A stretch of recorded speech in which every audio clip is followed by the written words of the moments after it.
오늘도 새벽을 깨워 기도의 자리에 나오신 모든 성도님들을 주님의 이름으로 환영하고 축복합니다. 기도하겠습니다. 살아계신 하나님 감사합니다. 오늘도 우리에게 새 하루를 주시고 우리를 깨워 이 믿음의 자리, 기도의 자리에 나오게 하시니 참으로 감사합니다. 오늘 우리에게 새 하루를 주셨으니 우리의 육신을 따라 살지 않게 하여 주시고 주의 뜻을 따라 주의 뜻을 이루는 오늘 하루 되게 도와주시옵소서.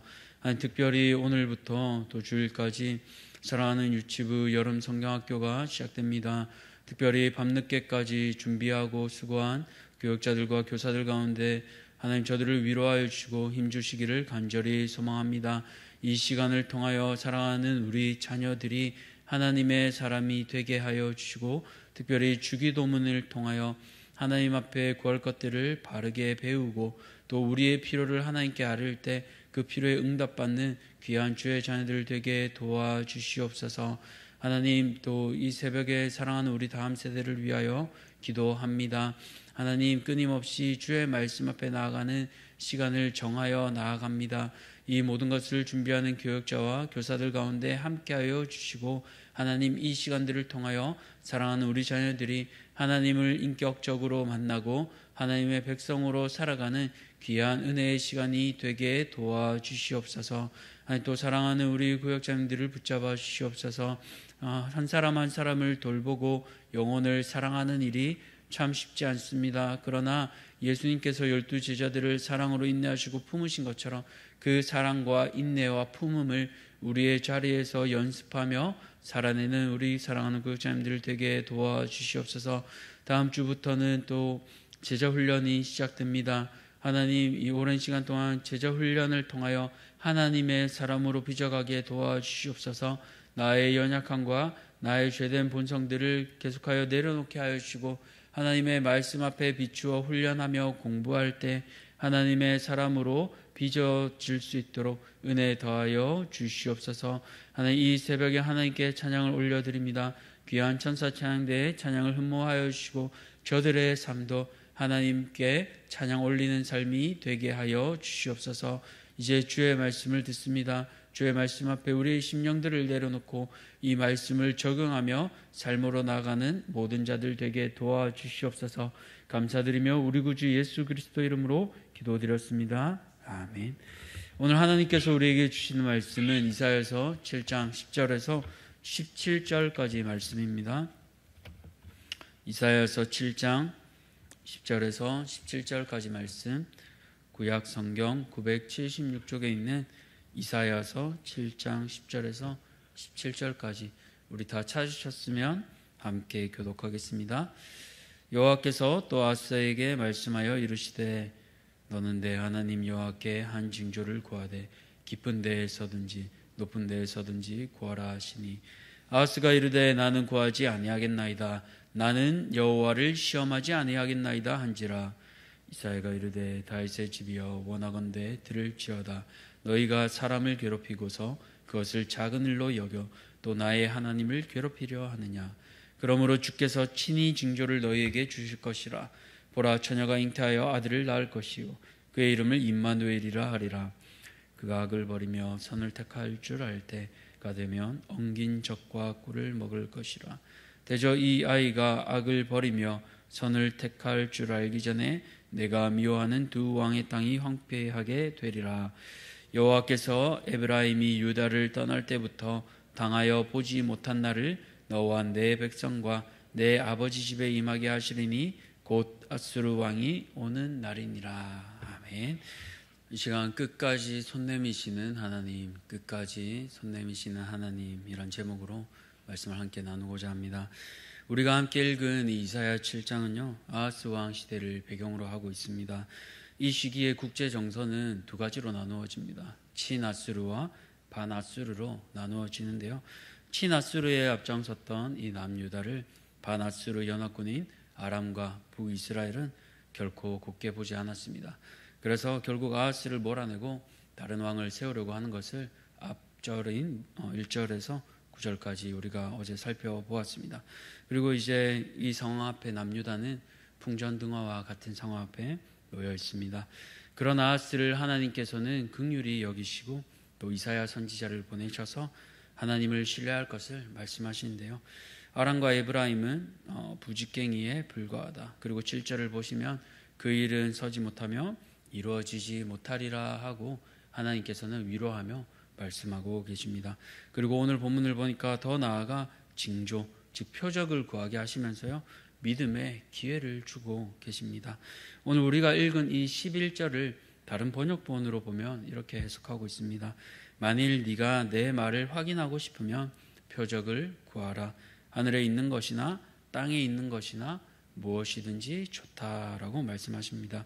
지금 이 풍전등화와 같은 상황을 생각하면요, 아하스가 하나님께 구해야 할 판국입니다. 그런데 거꾸로 하나님께서 오히려 아하스에게 손 내밀고 계세요. 절벽에 매달린 건 아하스인데 하나님께서 그 아하스에게 오히려 손 내밀고 계십니다. 너 그대로 있으면 떨어져 죽어. 제발 내 손을 좀 꼭 잡아. 다른 거 믿지 마. 이렇게 하나님께서 말씀하고 계신 거예요. 그런데 아하스는 어떻게 하고 있습니까? 12절 말씀을 보시면요, 아하스가 이르되 나는 구하지 아니하겠나이다. 나는 여호와를 시험하지 아니하겠나이다 한지라. 이게 굉장히 믿음의 답안지 같습니다. 제가 어떻게 감히 하나님을 시험하겠습니까? 그런데 아하스는 왜 이렇게 대답했을까요? 열왕기하 16장을 보시면요, 이 아하스에 관해 구체적으로 기록되어 있습니다. 열왕기하 16장 2절을 보시면 아하스는 아버지 요담과 달리 다윗과 같지 않고 하나님 보시기에 정직히 행하지 않았다라고 기록하고 있습니다. 16장 3절을 보시면 오히려 유다 왕 중에 유일하게 이스라엘의 여러 왕의 길로 행하고 처음으로, 유다 왕 중에서 처음으로 자신의 아들을 이방신들에게 제사로 불태워 죽였던 왕이 바로 이 아하스 왕입니다. 그의 중심에 하나님이 전혀 없었던 사람이 바로 이 아하스입니다. 그런 아하스가 위기를 벗어나기 위해서요, 성전과 왕궁 곳간에 있는 그 은금을 아수르 왕에게 예물로 보냈습니다. 그렇게 하나님께서 나에게 도움을 구하라라고 하는 말은 이 아하스에게 전혀 필요 없는 말이 된 거예요. 왜냐하면 자신이 믿고 의지하는 아수르가 있기 때문입니다. 이처럼 아하스는 아수르를 누구보다 가장 신뢰했는데요. 그래서 나중에는 아수르에게 예물을 보내고 그곳에 바벨론에 가서 제단을 보고 그 우상의 구조와 제단의 양식까지 왕이 직접 열심히 스케치해서 제사장 우리아에게 보냅니다. 이처럼 아하스는 남유다에서 므낫세와 더불어 하나님이 보시기에 가장 악한 왕들이 됩니다. 우리는 그 당시 시대를 살지 않고 지금 이 성경을 열어서 보기 때문에 이 일의 전말을 잘 알고 있습니다. 그렇기에 특별히 하나님 말씀 앞에 불순종하는 이 왕들을 보면 참 쉽게 비난하기가 쉽습니다. 그런데 아하스 왕의 삶을 조금 더 가까이서 들여다보면요, 조금 이해가 됩니다. 그의 가정사를 한번 생각해 보십시오. 할아버지는 그 유명한 선왕 우시아입니다. 하나님 앞에서 바르게 살았던 우시아이지만 그의 말년에 그는 교만해서 제사장들이 해야 할 그 분향 드리는 일을 본인이 하다가 그만 하나님께 심판을 받아 나병에 걸립니다. 그 이후 평생 별궁에서 격리되어 죽음을 맞이하게 됩니다. 그런 할아버지를 대신해 아버지 요담이 왕위에 오르고요, 다행히 아버지 요담도 할아버지처럼 하나님 보시기에 정직히 행했습니다. 그런데 한 가지 안타까운 건 오직 산당을 제거하지 않았다라고 합니다. 그렇기에 백성이 여전히 산당에서 제상을 드리며 분향을 했습니다. 그런데 역대하를 보시면요, 이 열왕기에 기록되지 않은 한 가지를 요담에 관해 더 기록하고 있습니다. 요담이 여호와 보시기에 정직하게 행하였으나 여호와의 성전에는 들어가지 아니하였고 백성은 여전히 부패하였더라. 열왕기는 산당을 얘기하지만 역대하는 성전에 들어가지 않은 것을 계속해서 관점을 두고 있습니다. 요담은 아버지가 문둥병에 걸린 트라우마 때문인지 모르겠지만 성전에는 들어가지 않았습니다. 어떻게 보면 예배하는 일에 모범이 되지 못한 겁니다. 그러니 아들 아하스는 어릴 때부터 아버지가 성전에 들어가는 모습을 아마 한 번도 보지 못했을 겁니다. 당연히 신앙의 계승이 어려웠을 겁니다. 할아버지는 성전에 들어가서 문둥병에 걸렸고 그런 할아버지로 인해서 아버지는 성전에 평생 한 번도 들어가지 않았습니다. 그게 아들이자 손자인 아하스의 신앙 배경이 되었고, 그는 자연히 하나님을 오해하며 다른 신과 눈에 보이는 이방을 의지하는 사람이 되었습니다. 그런 아하스는 자연스럽게 자신의 삶에서 하나님의 도움을 거절하는 사람이 되었습니다. 사랑하는 성도님들, 오늘 우리도 아하스처럼 내 삶의 영역에서 그런 하나님을 오해하며 거부하고 있지는 않습니까? 이 부분은 내 힘으로 충분히 해도 된다고 생각하며 하나님 대신 내게 힘이 되어줄 다른 물질과 다른 사람을 의지하고 있지는 않습니까? 그러나 성경은 우리에게 분명히 말씀하고 있습니다. 귀인들을 의지하지 말며 도울 힘이 없는 인생도 의지하지 말지니 그의 호흡이 끊어지면 흙으로 돌아가서 그날에 그의 생각이 소멸하리로다. 야곱의 하나님을 자기의 도움으로 삼으며 여호와 자기 하나님에게 자기의 소망을 두는 자는 복이 있도다. 아멘. 흙으로 돌아갈 자들을 의지하지 말고 흙으로 사람을 만드신 그 하나님께 소망을 두며 우리의 삶을 하나님께 의탁하는 우리 모든 성도님들 되시기를 축복합니다. 이제 징조를 거부한 아하스에게 이사야 선지자는 책망하는데요. 13절을 보시면 이사야가 이르되 다윗의 집이여 원하건대 들을지어다. 너희가 사람을 괴롭히고서 그것을 작은 일로 여겨 또 나의 하나님을 괴롭히려 하느냐라고 얘기하고 있습니다.